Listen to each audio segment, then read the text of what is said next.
y todo lo de los medios muy cortito. Profesor, después de analizar y de interiorizar el espíritu del informe que ustedes lograron sacar a la luz sobre los resultados de la educación, a nosotros en el radar económico de la costa nos llamó la atención esos dos ítems, el de lenguaje y matemáticas. Una primera pregunta, profesor, sería: ¿qué tanto afecta la fragilidad que hay en esas dos áreas a la próxima competitividad de esos muchachos dentro del entorno económico? ¿Cómo puede afectar esa situación al próximo caribeño? Bueno, en principio, muchas gracias por el espacio. Obviamente hablar de la región Caribe y no hablar de Colombia en general es, digamos, un poco desatinado desde nuestro punto de vista. Si partimos del nivel macro, de los resultados de las pruebas PISA que ha tenido Colombia en los últimos años, el país está muy débil en cuanto a competencia de lenguaje y matemáticas de los jóvenes.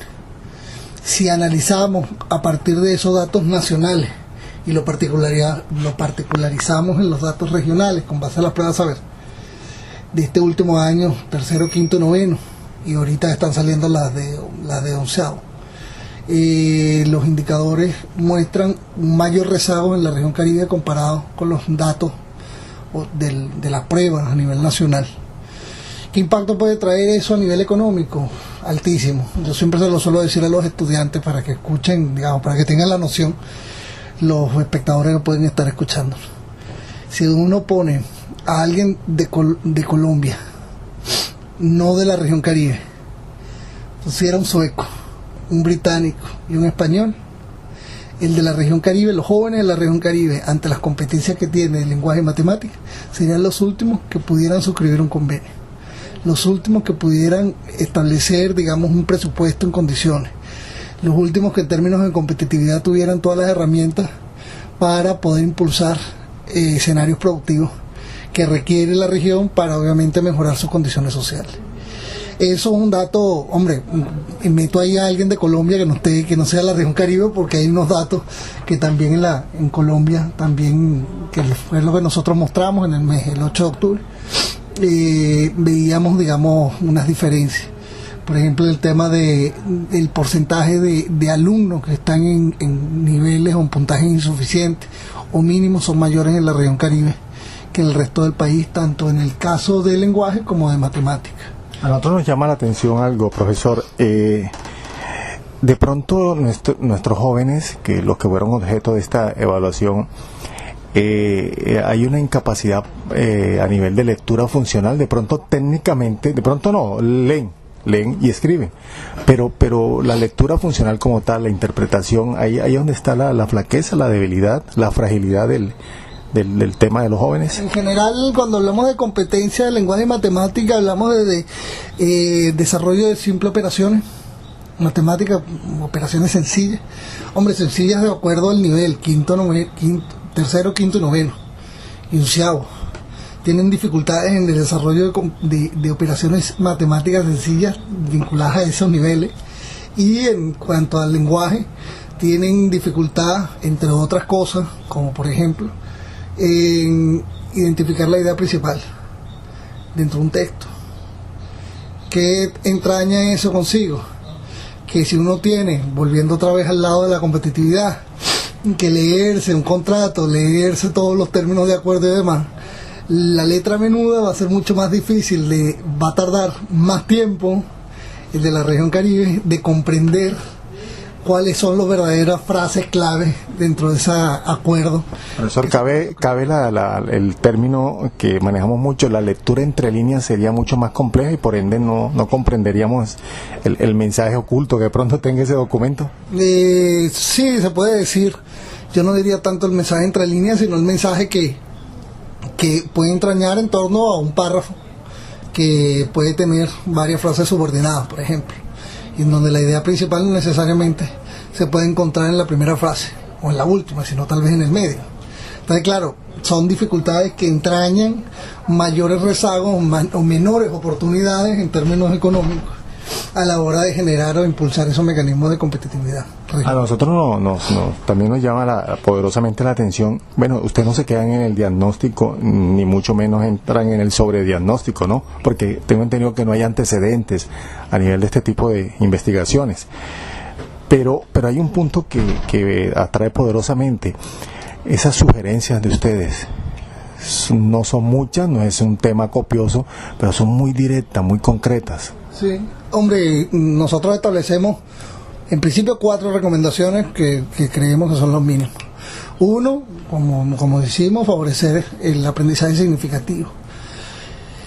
Tenemos que repensar la escuela. ¿Cuál es el rol de la escuela? Hace aproximadamente unas 2 semanas publiqué algo en el blog del Observatorio y en otros medios, entre ellos el Heraldo, sobre el tener buenas notas no es una garantía de buenos profesionales. Tenemos que pensar las escuelas, los actores clave dentro del proceso de formación de los nuevos ciudadanos tienen que pensar qué estamos formando, para qué les estamos formando. Para ser unas personas autómatas que generan una buena calificación o una persona que tengan un desarrollo pleno de todas sus competencias, no solamente las cognitivas, sino también las psicosociales. Al final nosotros solemos decir, y es una frase que lo solemos repetir muchas veces, que a la gente la contrata por lo que sabe y los despiden por lo que es. Entonces muchas veces las escuelas están empeñadas o enfrascadas en el tema de las pruebas saber, de capacitar al estudiante a responder preguntas de selección múltiple sin verdaderamente plantearse unas estrategias de aprendizaje significativo en donde ubique el aprendizaje, el saber en el estudiante de acuerdo a sus realidades, que ellos se empoderen en todos los aprendizajes para que ellos le vean la utilidad que les sirva a la hora de resolver problemas cotidianos, por ejemplo, que tienen alrededor, bien sea a la hora de apoyar en sus casas en la manutención, bien sea a la hora de buscar un empleo, bien sea a la hora de identificar problemáticas que pueden estar dentro de su mismo contexto. Yo creo que eso es fundamental. La segunda recomendación, obviamente, favorecer esas competencias transversales. Y eso va aunado con lo que había dicho anteriormente. No podemos estar el colegio, los actores clave del sistema educativo, no solamente el colegio, estoy hablando desde primera infancia hasta la educación superior, tienen que plantear, digamos, un conjunto de estrategias que permitan ese fortalecimiento de competencias transversales que son psicosociales, que no se miden en términos de cuáles son los valores periodísticos que se establecen en los principios deontológicos expuestos por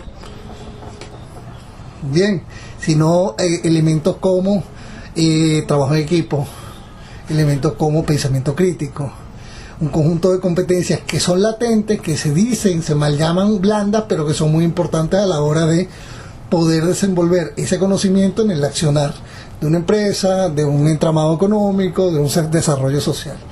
La otra recomendación que nosotros decíamos es las instituciones educativas y específicamente los docentes. Obviamente deben promover acciones de retroalimentación de los resultados de los procesos de evaluación. No solamente es un tema de calificar y decirle al estudiante, listo, tú tuviste X punto, sino el trabajar con los estudiantes en un proceso de comprender por qué se llegó a ese puntaje, cuáles fueron las verdaderas acciones que permitieron, o los verdaderos procesos de razonamiento que permitieron la obtención de ese puntaje. Bien, y el otro, obviamente, promover valor formativo de la evaluación, que también va relacionado. Yo creo sinceramente que con esas 4 recomendaciones que nosotros exponíamos el 8 de octubre, estamos conscientes que tal vez no vamos a resolver toda la problemática, pero seguramente son unos pasos, unos ABC, que son muy básicos y que pueden dar luces acerca de cómo mejorar el entorno. Obviamente, un entorno cargado por, digamos, unos contextos formativos que hay que mejorar, digamos, el sentido de pertenencia de muchos docentes, de la vocación, en la docencia, en el acto de la docencia, en el reconocimiento de la labor docente a nivel social. No hay nada, el ser docente no es una de las carreras más, digamos, más relevantes y socialmente respetables. Quizás, yo tenía un profesor en sociología, él decía que vivimos en una sociedad minera. Si no somos abogados, no somos ingenieros, no somos arquitectos, no somos odontólogos, pues nos dedicamos a la caza, a la pesca y a la recolección.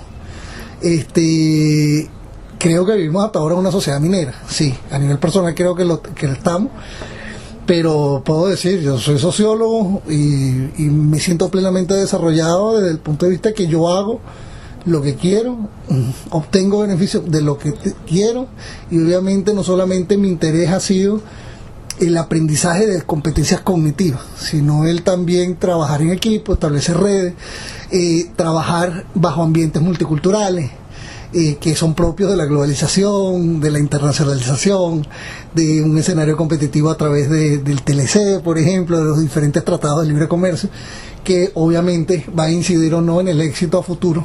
No lo digo a corto plazo, pero sí a medio y a largo plazo, en torno a las nuevas generaciones que en teoría nos van a sacar adelante.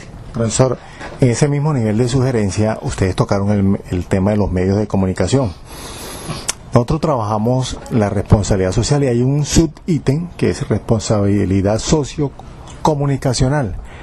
De pronto, y es como la sugerencia del grupo del Radar Económico, de pronto invitar a los medios de comunicación a que este trabajo, este nivel de sugerencias que ustedes les hacen, se vuelva el ejercicio de responsabilidad social, porque estamos creyendo que la responsabilidad social es la inherente, esa es la de formar, informar, recrear, esa es como la que hace parte del ADN de los medios, esa es clave, ¿no?